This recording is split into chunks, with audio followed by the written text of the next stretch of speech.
Buenas noches. Ah, es un privilegio, ¿verdad?, estar y sobre todo en fiestas de cumpleaños. Están de aniversario, 10 años. El número 10 es un número muy importante en la Biblia y significa medida. Medida para aceptar o medida para rechazar. En la Biblia, siempre que se usa el número 10, hay una prueba. No que Dios pruebe a nadie, más bien se prueba algo para que avance o se quede. No sé cuántos ya dicen, bravo, ¿sí o no? Ustedes están en el año en el que o avanzan o se quedan. ¿Cuántos lo reciben? Ese amén se debe decir con temor y temblor, porque es como, también prueba no significa, es que hay palabras muy mal usadas en la Biblia. Prueba no significa algo malo. Cuando usted presenta la prueba del ICFES, si usted es bien maleta de estudiante es algo malo, ¿o no? Pero si es bueno, si es buen estudiante, pues es algo bueno. O si usted lo para un policía y le hace una prueba de alcoholemia, depende, si usted va borracho eso es malísimo, pero si usted va bien pues no es malo, ¿cierto? Entonces que el año 10 sea el año de la prueba no necesariamente es algo malo. Todo depende de si usted ha entendido quién es y para qué es. ¿Puede repetir algo conmigo? Yo sé que eso parecen normas de kinder, pero los que saben de docencia es la manera en que se nos quedan las cosas. ¿Quién soy y para qué soy? En eso se resume toda la vida. ¿Quién soy y para qué soy? Si usted sabe quién es, no tiene problemas de identidad, complejos, nada. Y si usted sabe para qué es, no pierde el tiempo. O sea, usted vive feliz, vive gozoso, próspero, bien, chévere, todo le sale bien. ¿Quién soy y para qué? ¿Para qué soy? Entonces este es el año de poner a prueba quién eres y para qué eres. ¿Ok? El año de la medida. Este es un ministerio de restauración. ¿Cuántos sabían eso? Si no lo sabe, es que usted no lee. ¿Por qué? Ustedes se llaman Nuevo Amanecer, ministerio de restauración. ¿Qué es restaurar? Restaurar es devolverle a algo el valor que tenía originalmente, volver algo a su estado y valor original. Por ejemplo, cuando una casa ya está muy vieja, esas casas históricas, por ejemplo, gracias. Esas casas históricas, esas casas monumentos, ¿cierto? Y dicen, vamos a restaurarla. No es que van a hacer un edificio nuevo muy moderno, no, por el contrario, lo que hacen es volver esa casa a la condición, al estado y por ende al valor que tenía originalmente. Una pintura, una obra de arte que se dañó, que sufrió daño, cuando se restaura no es hacerla diferente, no, es devolverla al estado y valor originales, ¿correcto? Entonces, ¿qué significará un ministerio de restauración? ¿Qué significa que Nuevo Amanecer sea un ministerio de restauración? Significa que esta casa existe con el objetivo y propósito de devolverle a cada ser humano su valor y su estado original. ¿Para qué existe Nuevo Amanecer, ministerio de restauración? Para devolverle a cada persona a su valor y a su estado o condición original, como Dios lo creó. ¿Ok? Y de nuevo, ¿qué significa eso de una manera práctica? Que cada persona pueda recuperar su identidad. ¿Quién soy? Y luego pueda recuperar su propósito. ¿Para qué soy? ¿Para qué existo? Y por ende pueda dejar un legado, que es mucho más que una herencia. Claro que hay que dejar herencia hasta para los nietos, dice la palabra.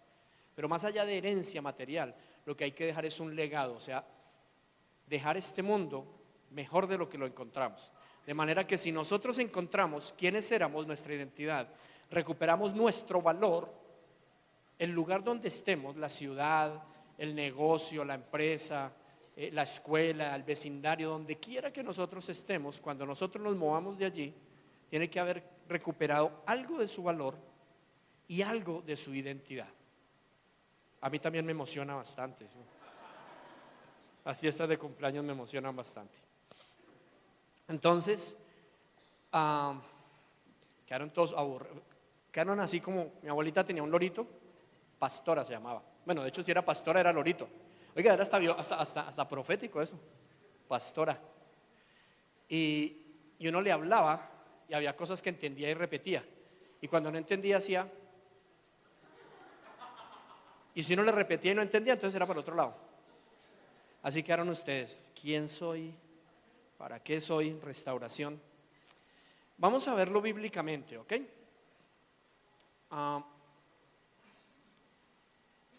Cuando Jesús empieza su ministerio, en Lucas 4:18, cita unas palabras proféticas que están en el libro de Isaías, capítulo 61.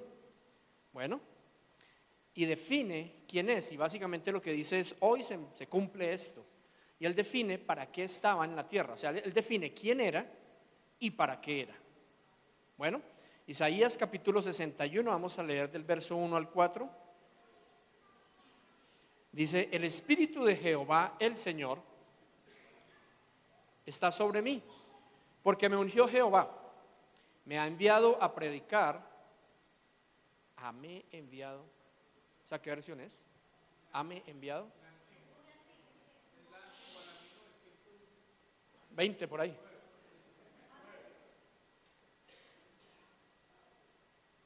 Aniversario número 10, año de renovar la versión bíblica. Les voy a leer una 40 años más moderna. El Espíritu de Jehová el Señor está sobre mí, porque me ungió Jehová, me ha enviado a predicar buenas nuevas a los abatidos. Diga conmigo: buenas noticias. Ok. ¿Qué más? A vendar o sanar a los quebrantados de corazón. Entonces diga conmigo: sanar quebrantados. A predicar libertad a los cautivos, o sea, libertar cautivos. Ya solo 3 y ya más de uno se desanimó. Dijo: no, eso es mucho. Eso ya es mucho trabajo. A libertar cautivos. Y a los presos, apertura de cárcel, abrir cárceles. A proclamar el año de la buena voluntad de Jehová, el día de venganza del Dios nuestro, a consolar a todos los enlutados y a ordenar que a los afligidos de Sión se les dé gloria en lugar de ceniza, gozo en lugar de luto, alegría en lugar de angustia, y serán llamados árboles de justicia, plantío de Jehová para gloria suya. Reedificarán las ruinas.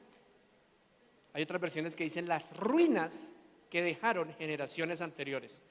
Reedificarán las ruinas antiguas y levantarán los asolamientos primeros y restaurarán las ciudades arruinadas, los escombros de muchas generaciones. ¿Ok?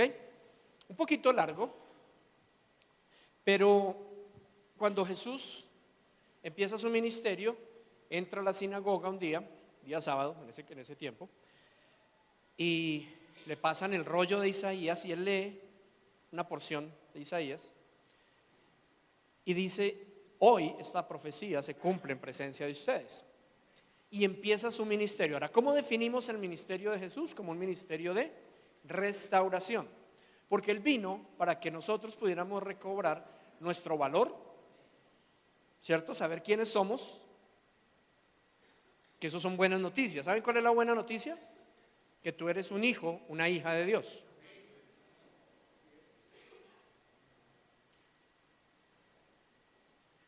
Imagínense que a usted le llega, eso lo pregunté en Bogotá.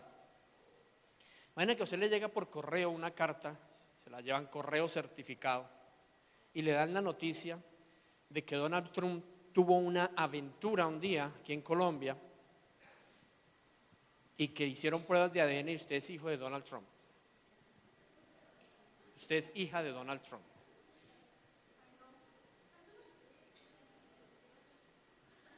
¿Qué pasaría? Alguien que me ayude. ¿Qué pasaría si a usted le llega una carta y le dicen que está comprobado y que oficialmente ya está todo hecho? Usted es hijo de Donald Trump. ¿Qué pasaría? ¿Alguien se alegraría?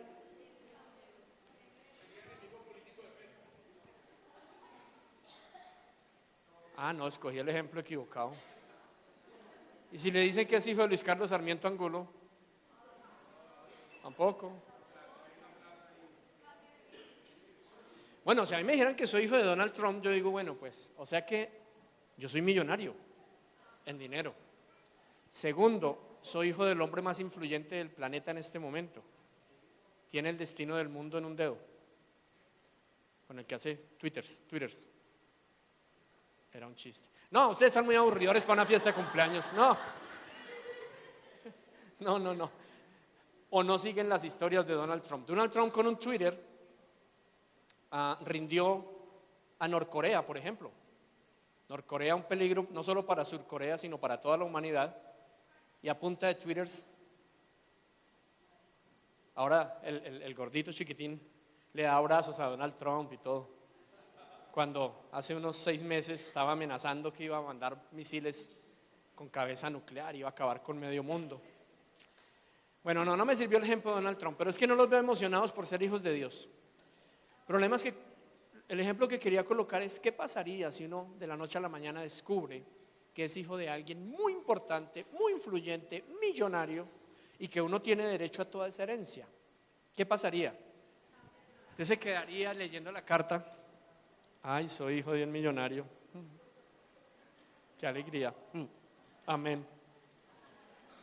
O usted saltaría de la silla, le contaría a todo el mundo, haría escándalo, alguna cosa. Sería, yo soy hijo de ese.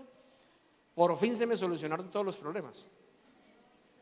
Porque no entendemos qué significa la buena noticia de que somos hijos de Dios. Pero eso me sirve porque ya sé de qué predicar el domingo, de paternidad. La paternidad perdida. La buena noticia es que somos hijos de Dios, y lo que vino Jesús fue a restaurarnos como hijos de Dios. No solamente a pagar el precio de nuestra adopción, sino a enseñarnos cómo ser hijos, cómo disfrutar ser hijos, cómo devolvernos una herencia, cómo devolvernos autoridad, poder, gobierno, dominio, influencia, recursos. A la gente no le gusta a veces entender esto, pero ser hijo de Dios implica que tú eres millonario. Y no solo es un término religioso, amén, gloria a Dios, aleluya. No, ser millonarios. Les pongo un ejemplo de lo que es ser millonario. Imaginen que usted viaje mucho y cada vez que viaje al lugar donde vaya, lo monten siempre en el carro que a usted más le gusta o uno mejor. Lo hospeden en casas muy bonitas o una mejor de la que usted se quiere hospedar. Y lo traten con una honra mucho mayor de la que usted se merece o hubiera pensado. ¿Cómo suena eso? Como a hijo de un millonario, ¿sí o no? Así vivo yo. Y no porque lo pida. Rentamos un carrito, un Logan, en el aeropuerto para venirnos para acá. Y mi consuegro, el papá de mi nuera, la esposa de mi hijo mayor, dijo, ¿cómo así? No, ni que no hubiera carros aquí en la casa, llévense uno de nosotros. Yo, no, hombre, es que no queremos incomodar. No, cuidadito, llévese la camioneta. Una Toyota Prado. Humildemente. Para la gloria de Dios. El otro día estábamos hace unos días en México y también fuimos a ministrar en varias ciudades. Y cuando llegamos, pastor, como ustedes son varios, pues para que anden una Cadillac Escalade. Casi lloro dejándola. Hace un año, no 2 años, no me acuerdo, llegamos a México, habíamos rentado 2 carritos pequeñitos porque íbamos varios a una misión.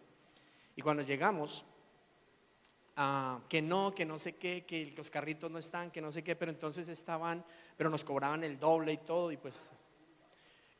bueno, en esa sí casi nos matamos, ahora que me acuerdo. Esa me tocó con su pastor en México. Y llegamos al aeropuerto y que no, que la habían rentado y que no sé qué, y nos tocaba pagar como el doble y esto y lo otro. Entonces, no, ¿cómo así? ¿Cómo nos van a hacer eso? Pusimos a averiguar y el gerente de la compañía enseguida, nosotros estábamos en Enterprise y la de National Car, digo, venga, ¿cuánto les estaban cobrando por los carritos? Tanto. Les dejo una Suburban en el mismo precio, ¿les sirve? Pues claro, casi le arrancamos la mano y en esa anduvimos por México, casi nos desbaratamos por allá. Ahora, eso es simplemente un ejemplo, yo no estoy diciendo ni quiero venir a predicar un evangelio de prosperidad. Lo que estoy tratando de motivarlos a que usted se alegre cuando le digan que es hijo de Dios, porque es que tiene riqueza. No que la tenga en un banco, pero la tierra entera le pertenece al Señor. Todo cuanto hay en ella, el oro y la plata, todo. Si Dios te manda a hacer algo, O más bien, si tú encuentras quién eres como hijo y entiendes cuál es tu propósito, Él paga de ahí para adelante. Papá paga. Papá paga. Cosas como, ¿por qué se afanan qué van a comer? ¿Por qué se afanan con qué se van a vestir? Créanme, hace años eso me afanaba y bastante. Con 5 hijos que todos los días crecen 1 centímetro, eso de con qué te vas a vestir es un problema. No, en serio, yo le compro a mi hijo, por ahí ahorita lo ven, pantalones o zapatos y al mes no tiene, le quedan ya por aquí. Todos los días crece y es el cuarto, todavía me falta uno. Llevamos 31 años en estas. Es de afanarse y con qué los vamos a vestir o no. Ahora, 5 varones en una casa, las niñas no comen tanto. Bueno, la mayoría, pero 5 varones en una, bueno, 6 conmigo, ¿con qué los va a alimentar? Entonces créanme que entender de quién uno es hijo, quién es y para qué es, porque es que no se recibe la herencia por ser hijo, se recibe la herencia por ser hijo y saber para qué eres hijo. ¿Ok? Porque tú puedes que sepas que eres hijo, pero puedes ser un hijo malcriado, ¿o no? El hijo pródigo sabía que era hijo y fue y se rompió toda la herencia. Esa no es la idea. Si tú sabes quién eres y sabes para qué eres, quiere decir has sido restaurado, tú tienes acceso absolutamente a todo. Un hijo de un rey no vive buscando ni haciendo lobby para que lo atiendan, ni buscando citas con gente importante, ni buscando nada de eso. Un hijo del rey vive rechazando citas importantes porque no le queda tiempo. Un hijo de un rey se acostumbra a que a donde quiera que vaya la gente quiere hablar con él, porque sabe que tiene algo importante que dar o que decir. Amén.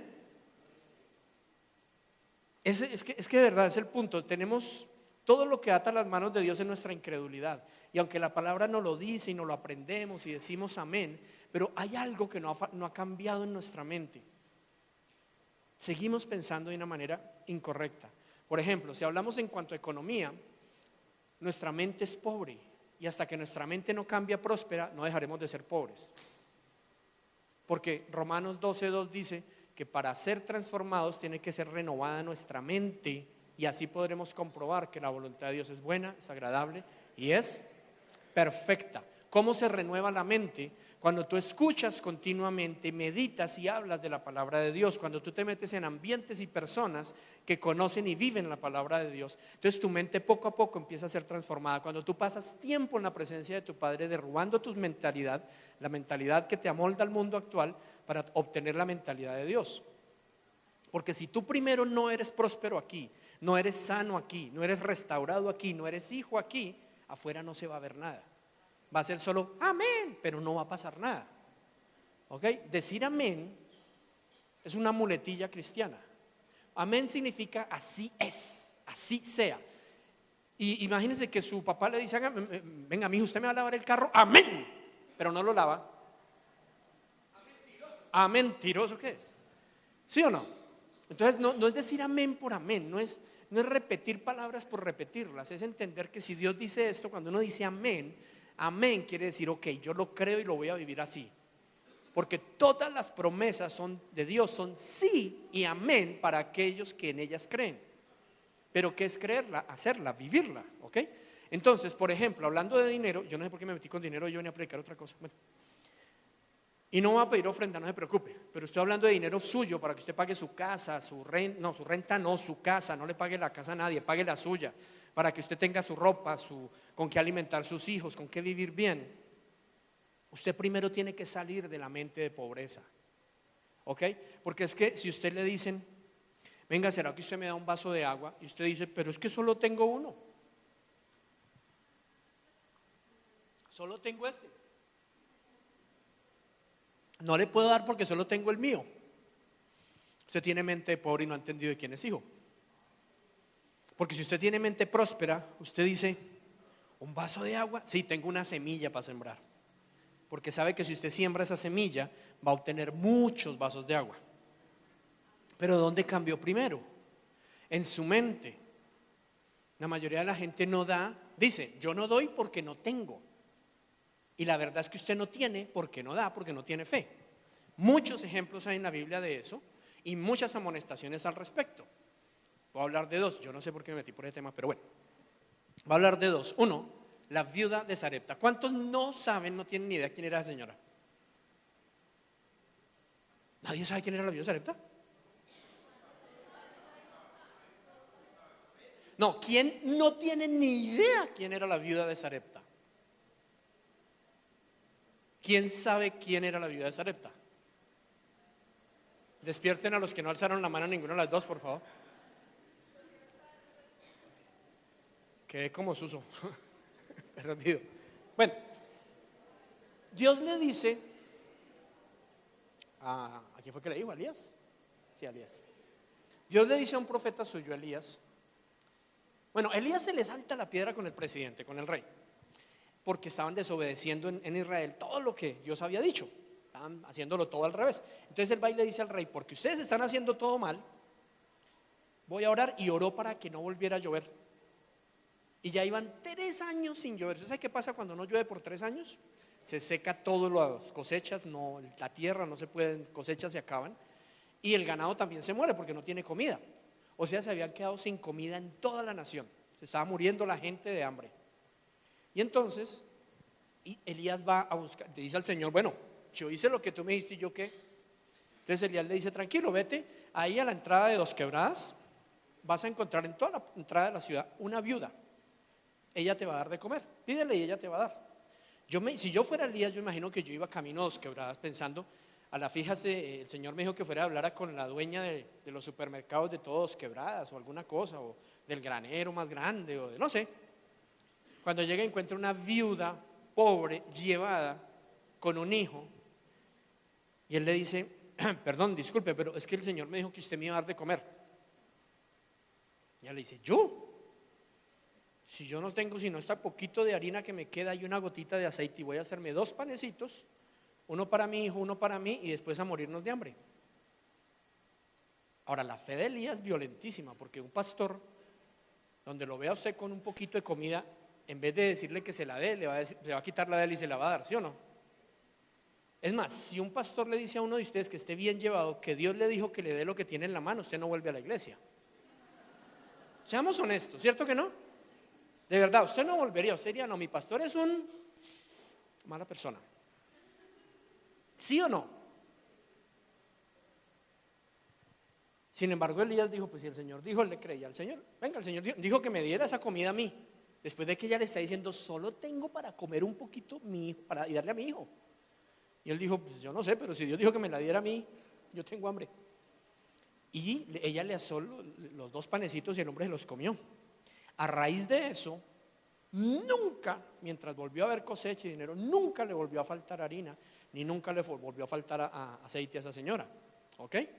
Y no solo eso, sino que su hijo murió de otra cosa un tiempo después, y ella, por causa de que le había creído al Señor en lo económico, fue y le reclamó y le dijo: mi hijo no puede morir, venga para acá, usted tiene que hacer algo. Tronco de fe la de la señora, ¿no? Primero para soltar lo que tenía, y luego para reclamar, que no fue que pidió el favor, fue que reclamó y dijo: yo hice lo que tú me dijiste y tú tienes que devolverle la vida a mi hijo. Y Elías le tocó también creer y pedirle al Señor: y dijo: Señor, usted me metió en esto, y resucitó al hijo. ¿Se está entendiendo el ejemplo? Entonces, la señora tenía mentalidad de pobre o mentalidad de próspera, y era una viuda que estaba mendigando. Muchas veces nosotros tenemos la oportunidad de cambiar nuestro destino, pero nuestra mentalidad de pobreza no nos deja. Ay, pero es que si suelto, solo tengo 2 camisas, la azul y esta es la azul. Y si la doy, ¿con qué me quedo? Cada vez que tú siembras, cada vez que tú le das a alguien algo, estás haciendo un espacio para que Dios los llene.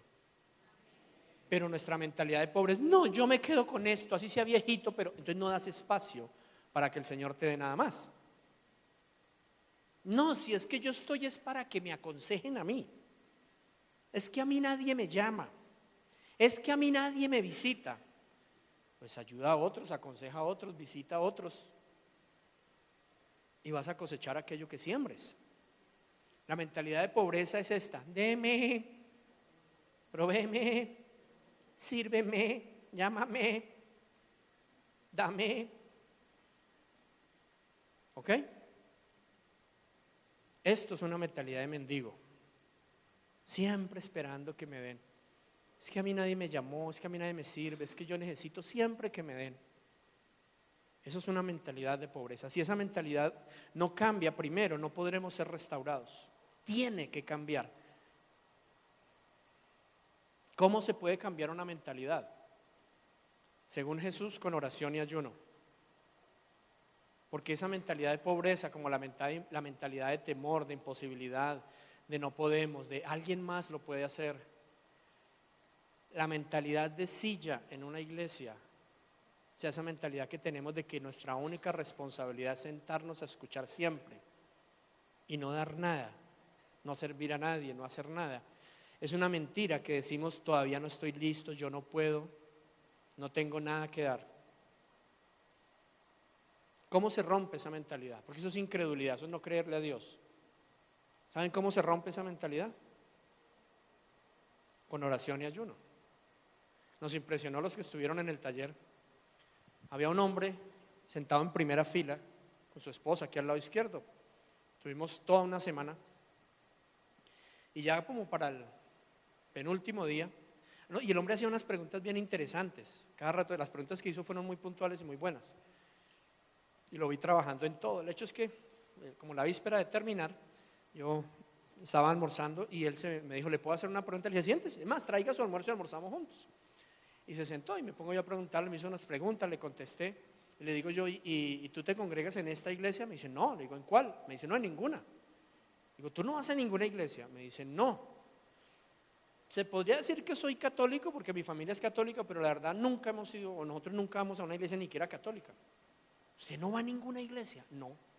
Me sorprendió por ver lo aplicado que estaba y las preguntas que hacía no eran como muy enfocadas. Al día siguiente, el día que terminábamos, empezamos la mañana. ¿Qué le dijo el Espíritu Santo a cada uno anoche? ¿O qué le dijo esta mañana? Y el hombre,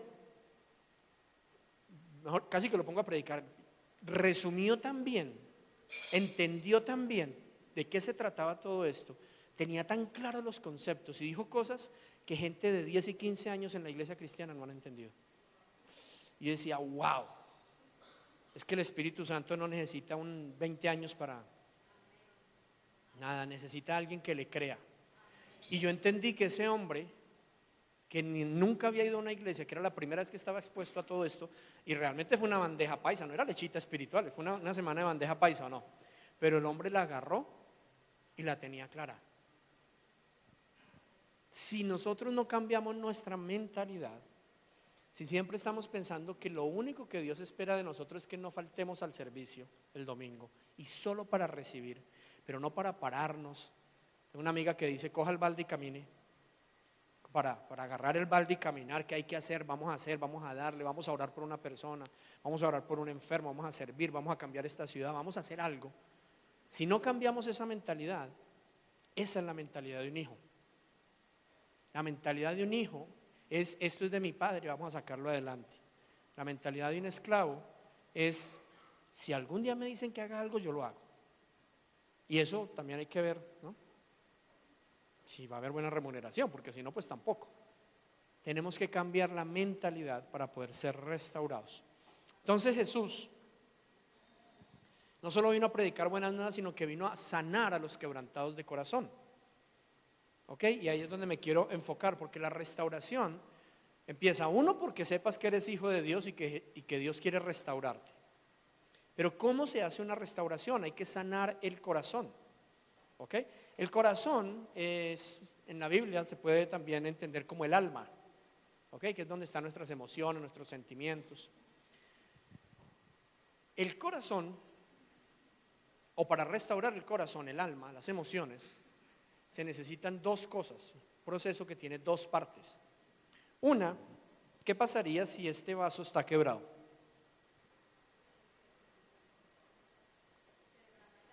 Lo que le echemos se pierde, ¿sí? Y no importa cuántas veces le eches, cuando vas a mirar al rato ya no tiene. ¿Por qué? Porque está quebrado, ¿cierto? Lo primero que pasa con un corazón, o lo primero que el enemigo quiere hacer con un corazón, es quebrarlo, quebrantarlo. Y busca hacer eso desde el momento en que una persona es concebida. Concebida quiere decir cuando el espermatozoide toca el óvulo, desde ese instante empieza a tratar de romper el corazón, o sea, la vasija que debía contener al Espíritu de Dios en nosotros, la rompe. Por eso es que nosotros nacemos en pecado, nacemos con el corazón roto, nacemos con la imposibilidad de contener todo el amor de Dios.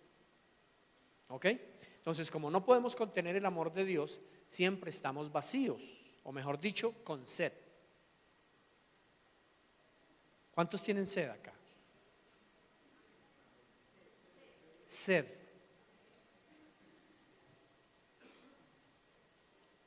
Jesús se encuentra un día con una mujer de una región de Samaria, por eso esa parte de la Biblia se conoce como la mujer samaritana,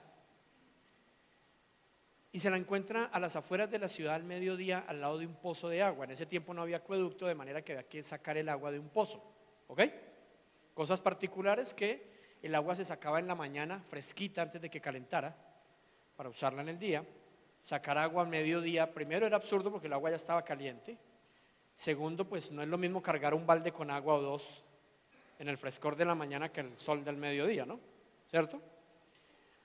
Entonces la razón por la que esta mujer estaba al mediodía es porque ella tenía un poquito de mala fama en el pueblo y pues no le gustaba mucho ahí porque la criticaban mucho. Y entonces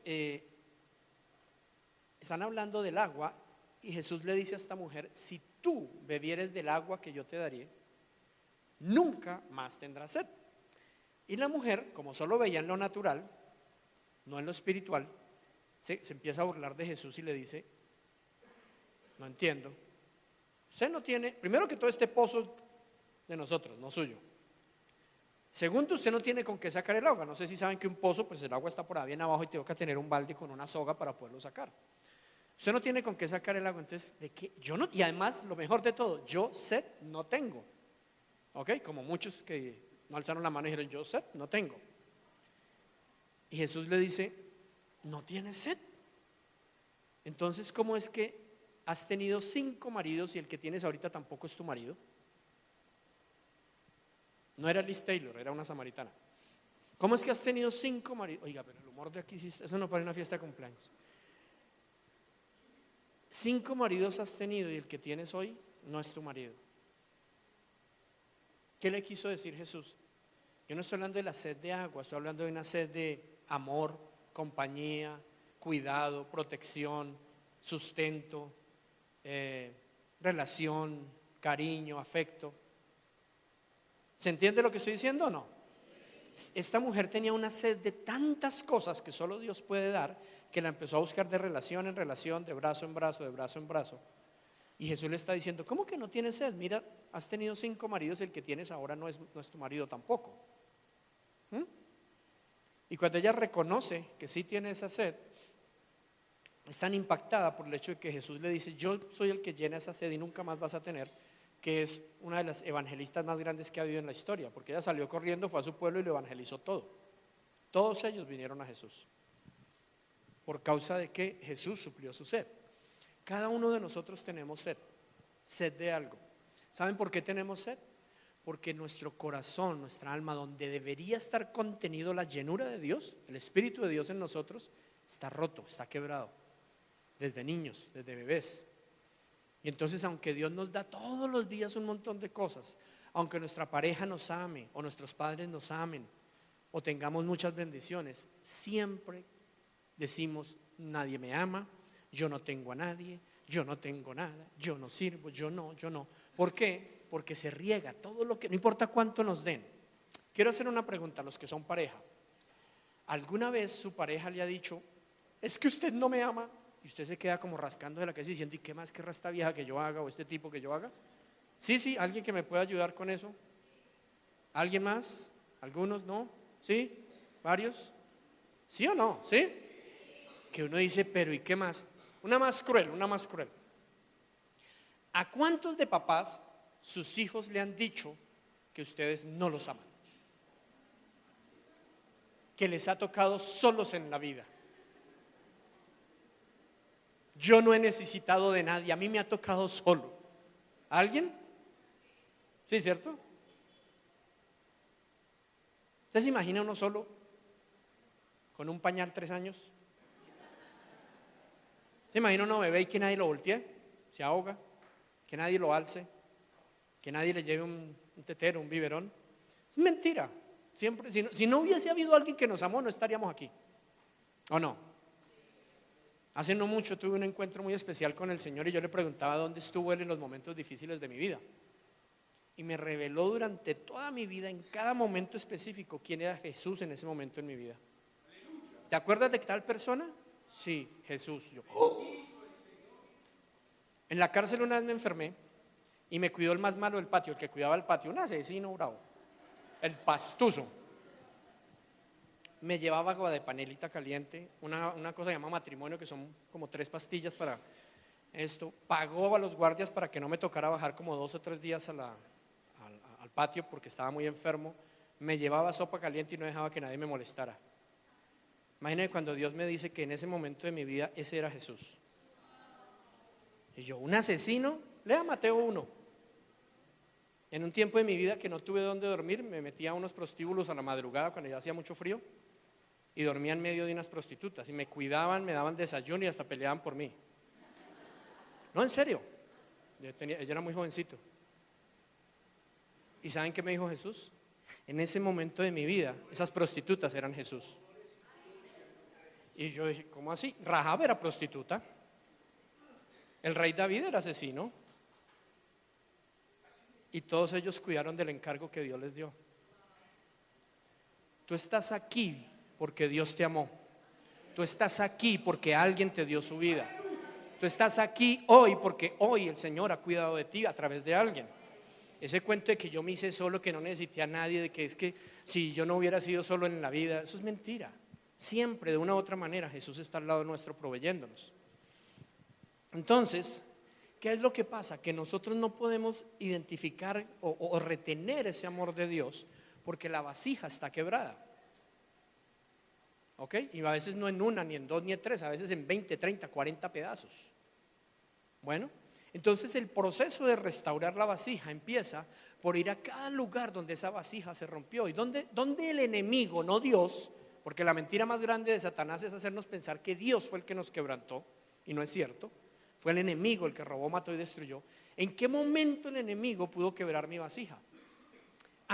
Cuando papá o mamá me rechazaron en el vientre, tal vez, o me intentaron abortar.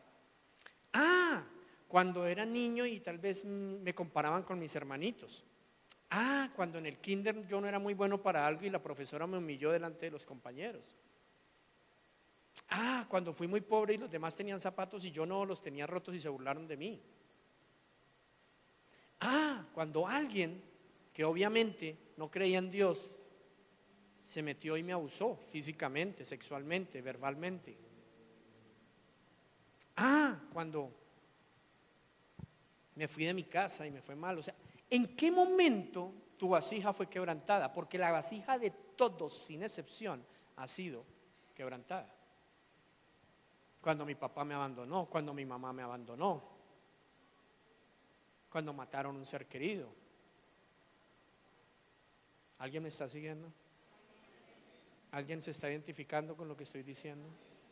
¿Cuántas veces ha sido quebrada tu vasija? No importa entonces cuánto te da Dios ni a través de quién te lo da, siempre te hará falta. Entonces, restaurar y ser un ministerio de restauración y cumplir 10 años quiere decir que tenemos que entender claramente qué significa ser restaurados. Primero, para llenar nuestra vasija, o más bien para que todo lo que el Señor nos da se quede ahí y no se desperdicie.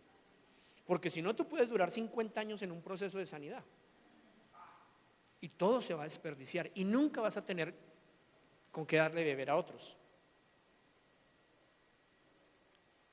Este año el objetivo, y me gustaría decir que los comprometo a cada uno de ustedes que están escuchando esta palabra, es que usted no puede llegar al aniversario 11 sin estar dándole de beber a otros de lo que le sobra en su vasija.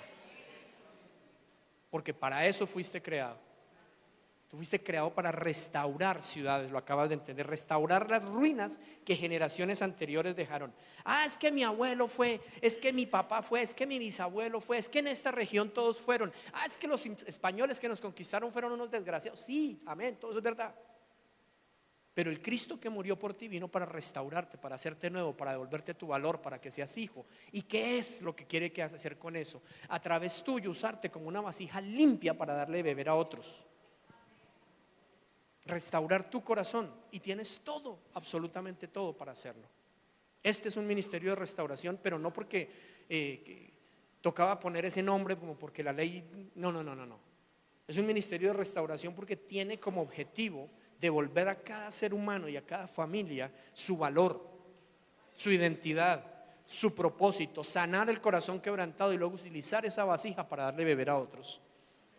Pero no podemos quedarnos toda la vida escuchando buenas noticias sin vivirlas. Tenemos que apropiarnos de ellas. Entonces, sanar el corazón quebrantado significa volver a cada memoria donde fuimos dañados. En ese tiempo no supimos qué hacer, pero ahora que conocemos qué hacer, ir a cada memoria y hacer dos cosas específicas que son las que se hicieron en la cruz del Calvario: perdonar a aquel que nos hizo daño y arrepentirnos de lo que permitimos entrar en nosotros, una mentira que nos robó nuestra identidad y nuestro propósito. ¿Quién te hizo daño? No, mi papá, porque me abandonó. Ok, ¿qué mentira creíste? No, que si mi papá, que mi papá me abandonó, pues imagínese que nadie más me va a querer, que yo no valgo nada, que yo no tengo nada bueno que dar y por eso la gente no me quiere, que no sirvo para nada. ¿Qué mentira creíste? Porque son mentiras. Pero es cambiar una mentira por una verdad y se sana la vasija. Esa es la primera parte del proceso, sanar la vasija quebrantada. Y la segunda parte del proceso es limpiarla. ¿Por qué? Porque cuando la vasija está rota, la hemos querido saciar esa sed con basura, con pecado. Si tú sientes que nadie te ama, que nadie te aprecia, que nadie te valora, muy seguramente dedicaste tu vida a buscar parejas para sentirte amado o amada, ¿sí o no? Y posiblemente pensando que amor es eso, por equivocación terminaste teniendo sexo con esas parejas, ¿sí o no? Pues eso se llama fornicación y es pecado, ¿o no? Entonces se ensució la vasija, no solo que estaba rota, sino que ahora se ensució. No, es que yo pensé que como yo me dejaron y no sé qué, yo pensé que no valía nada y empecé a buscar mi valor en propiedades, en dinero, y posiblemente delinquiste, posiblemente hiciste cosas ilegales para obtener dinero, o mentiste o engañaste. ¿Es eso pecado? ¿Sí o no? Entonces se ensució la vasija. Segunda de Timoteo 2:20 al 21 dice: pero en cada casa grande no solamente hay utensilios de oro y de plata, sino también de madera y de barro. Unos son para usos honrosos y otros para usos viles. Así que si alguno se limpia de estas cosas, será instrumento o vasija de honra, santificado, útil para el Señor y dispuesto para toda buena obra. Entre más limpio el vaso, más noble el uso. Entre más tú te limpies, entonces si estás sano y estás limpio, el agua que va a haber en tu vaso es el agua de vida, el agua que todo el mundo necesita. Entonces no solamente vas a estar saciado, sino que vas a poderle dar vida a mucha gente. Empezando por los de tu propia casa. Los primeros que debemos restaurar son los de nuestra casa. Una casa, una familia restaurada ya no es una vasija, es una tinaja enorme llena de agua fresca que mucha gente necesita. Tu casa va a ser un centro de restauración. No porque hablas un instituto, porque cada persona que pase por tu casa va a sentir amor, va a sentir paz, va a poder ser restaurado. ¿Ok? Imagínense si cada casa en este lugar, de cada familia, que hay más de 100 familias representadas, mucho más de 100 familias representadas. Imagínense que cada una de estas familias fuese una vasija, una tinaja llena de agua viva. ¿Habríamos cambiado para ir allá? ¿Sí o no? Pero no necesitamos otros 10 años, ¿o sí? Necesitamos creer lo que Dios dice. Necesitamos creer que Él envió a su Hijo Jesús para pagar por nuestros pecados y limpiarnos, para sanar nuestros corazones quebrantados y darnos vida, y para hacer esas vasijas que Él pueda llenar y usar para todo buen uso. Y aclaro lo que siempre aclaro, y eso no quiere decir que todos van a terminar siendo pastores, evangelistas, no. Porque ¿será que en tu lugar de trabajo se necesita una vasija de agua viva? tu jefe, tus compañeros necesitarán. Habrá gente perdiéndose, matrimonios acabándose, muchachos cayendo en drogas, en alcohol, en embarazos prematuros. En todo lado, ¿cierto que sí? Donde tú vas a jugar fútbol, donde juegas billar, donde trabajas, donde estudias, en todo lugar. Ustedes, los chicos, los jóvenes, ¿será que en su escuela no hay muchachos que sus corazones están heridos, que están buscando todo lo que es equivocado tratando de sanarse? Claro que sí. Pero si ustedes, cada uno de ustedes es restaurado, van a ser agentes de restauración. Y esto primero es individual y nunca puede ser mirando al otro. No, es que como mi mujer no, entonces yo tampoco. Entonces quiere decir que tu modelo es tu mujer.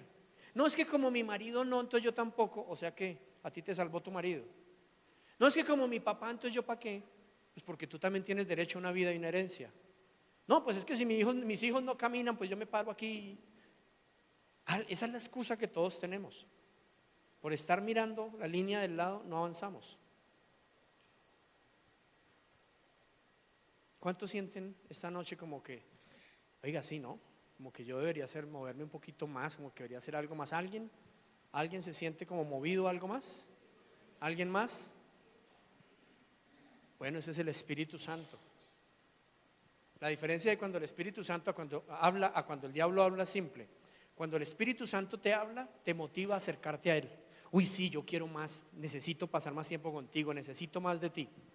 Cuando Satanás te habla, te saca corriendo. Sí, hermano, no pierda el tiempo, eso lárguese ahí, que usted no está haciendo es nada. La idea de esto no es sacarte corriendo, sino motivarte a que permitas que el Señor sane tu corazón, te restaure de toda herida. No hay nadie que pueda decir que no fue dañado. Lo que pasa es que otra de las mentiras del enemigo es decirnos que lo que nos pasó a mí, lo que me pasó a mí, a nadie más.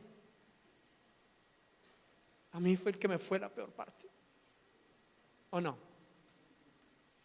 Es que fue a mí. Y cuando tú escuchas a los demás te empiezas a dar cuenta, no, lo mío es un paseo. Y empiezas a ver que si tú te dejas, puedes enseñar a otros, ministrar a otros, sanar a otros, levantar a otros, abrirle la cárcel a otros, quitarle la opresión a otros, darle vida a otros, porque te conviertes en una vasija. Mientras tú solo mires tus problemas, no, es que yo, pobrecito, a mi papá me dejó, mi mamá me dejó, me abusaron, me hicieron. Todo eso es verdad, a todos nos ha pasado algo, a todos. Pero Jesucristo vino para pagar por eso y restaurarnos y sanarnos. Para eso conocemos a Jesús. No utilicemos lo que nos pasó como una excusa para quedarnos sin disfrutar y vivir el privilegio que tenemos de ser hijos. Es más, entre más duro nos haya ido en la vida, más llenura del Espíritu vamos a tener y más autoridad y más poder. ¿Por qué lo sé? Porque donde más hubo pecado, donde abundó el pecado, sobreabunda la gracia. Porque donde más débiles fuimos es donde más se fortalece el Señor. Porque donde más viles y menospreciados fuimos es donde más el Señor nos honra. Eso dice la palabra. No es que yo no sé nada. Es que yo no sé nada. Mejor, entre más bruto, más tonto, más estúpido hayas sido, más te hayan dicho que eres, más el Señor se va a glorificar con tus labios. Porque eso dice la palabra y es verdad. Y es verdad.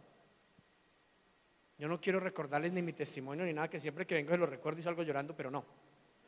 Pero yo no tengo nada, absolutamente nada en mi vida anterior que me diera el privilegio o la honra de estar aquí parado. Nada, cero en absoluto. Lo único que tengo es haber rendido mi vida al Señor, y en donde fui vil, Él me honra. Donde fui débil, Él me ha fortalecido. Donde fui tonto, Él me ha dado sabiduría. En lo que hice mal, Él se ha glorificado. Todo lo que yo no pude hacer, Él lo puede hacer. En lo que más metimos la pata es donde más nos usa. Imagínense, nosotros con el matrimonio tan desastroso que tuvimos, y el Señor nos usa para restaurar parejas, donde queda evidencia de que no fue nada que hicimos bien, sino que es Él el único que lo puede hacer. ¿Sí o no? Pero eso no es privilegio de algunos, es para todos. Entonces vamos a vivir y a disfrutar el privilegio de estar en un ministerio de restauración. Tú no llegaste aquí por casualidad. Dios te trajo porque quiere sanar tu vida, restaurar tu identidad, devolverte tu valor, que encuentres tu propósito, para que fuiste creado, y lo vivas a plenitud, y viviendo ese propósito tengas todo lo que necesitas: gozo, paz, recursos, llenura en absolutamente todas las áreas. Esa es la gloria de Dios para cada persona. Pero primero tiene que pasar en tu mente. Primero tienes que decirle renunciar a creerle las mentiras al enemigo que te dicen que no es así, que no se puede, que está muy tarde, que ya eres muy viejo, que eres muy vieja, que ya tus hijos no se van a restaurar, que ya no se puede volver atrás lo que pasó, que ya no puedes recuperar tu pureza. Nada de eso, todo eso es mentira, porque en Él todas las cosas son hechas nuevas, si tú se lo permites. Todas las cosas son hechas nuevas, absolutamente todas. No hay una cosa que el Señor no pueda restaurar, ni una sola. No hay nada que el enemigo te haya quitado, robado, matado, destruido, que Él no te pueda devolver y prosperar además. No existe. Solo existe la mentira en tu mente de que no se puede, de que ya es muy tarde, de que no va a pasar. ¿Ok? Así que me gustaría que nos pongamos de pie. Y me gustaría